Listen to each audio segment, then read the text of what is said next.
Hello everyone and welcome to this virtual KaiPlay 2020 presentation. My name is Giovanni Troiano and today I'm going to show you how young students transformed climate science topics into serious games as part of an innovative game-based constructionist STEM curriculum.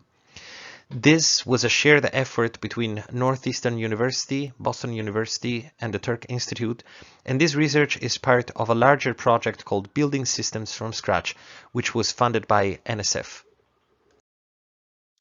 This research springs from an innovative STEM curriculum that we helped implementing in several middle schools together with the Turk Institute. The idea underlying the curriculum is that through game-based constructionist learning, kids can learn about STEM topics such as climate science and systems thinking and computational thinking at the same time.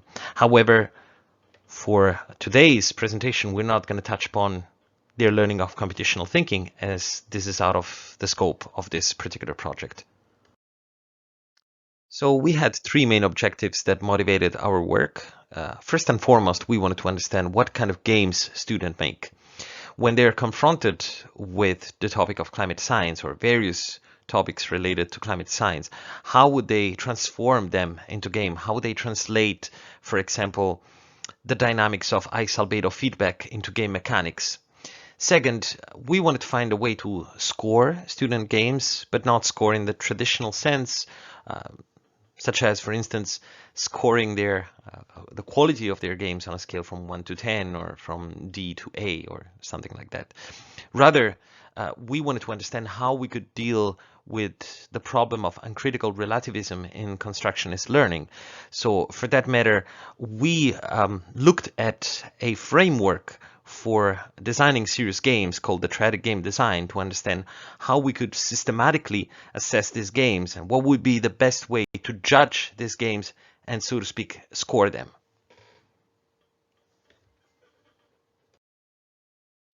We looked at 391 student-designed games in Scratch, which were designed by 8th grade students, so we're talking about middle school students, and of course, the main topic of these games was climate change or climate science.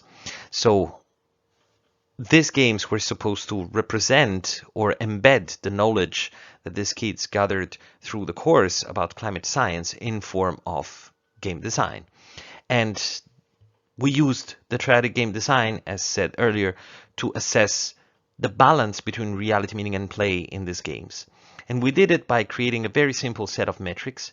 We would have a minus, an equal, and a plus when coding these games to basically rank the balance in games. And minus would mean that reality, meaning, and play were not well balanced in the game. Equal would mean that they were somewhat balanced, and plus would mean that they would be well balanced.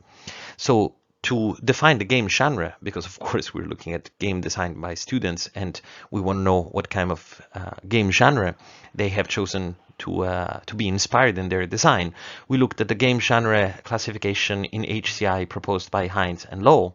And then we had an expert evaluation of the games, which also looked at balance versus imbalance, and then they provided a number of pedagogical reflections based on their analysis. The results showed that the influence of popular games was impactful on how students decided to design their own serious games about climate science and how they represented climate science through game mechanics. For instance, in this case, the game Albedo Pong represents the ice-albedo feedback through the mechanics of a Pong game.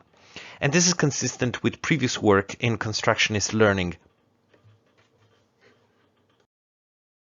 We also identified interesting educational strategies that these kids used to convey the climate science message in their games. For instance, in Albedo Pong, they used what would be defined by Bogost the procedural rhetoric. Each element of the game Albedo Pong directly represents one of the elements involved in the ice-albedo feedback: the ice, the surface of the ocean, the sun rays. And every time the sun rays touch the surface of the ocean temperature and the global temperature will raise, and therefore the ice will melt. On the other hand, the game Pet Earth used reverse psychology. In this game, Planet Earth looks like a cute pet that one would want to feed and wash, and that's what Earth is asking the player to do. Please feed me, please wash me, give me a shower, and all of that. And the players will do it happily to then find out at the end of the game that what they were actually doing was an indiscriminate consumption of resources, which ended destroying planet Earth. An expert in serious games and in education further analyzed the games and came up with a number of pedagogical reflections. For instance, they advise instructors to encourage remixing among their students so that they can leverage popular game mechanics as we observed in this study, and then focus more on the integration, on the proper integration of reality and game mechanics, which we found well designed in games that we deemed and that the experts deemed as balanced. And last but not least, they identified possible heuristics. For instance, they noticed that the game title would not reflect climate science well in imbalanced games. I want to thank everybody for watching this presentation, and you can find more information about our project at buildingsystems.turk.edu.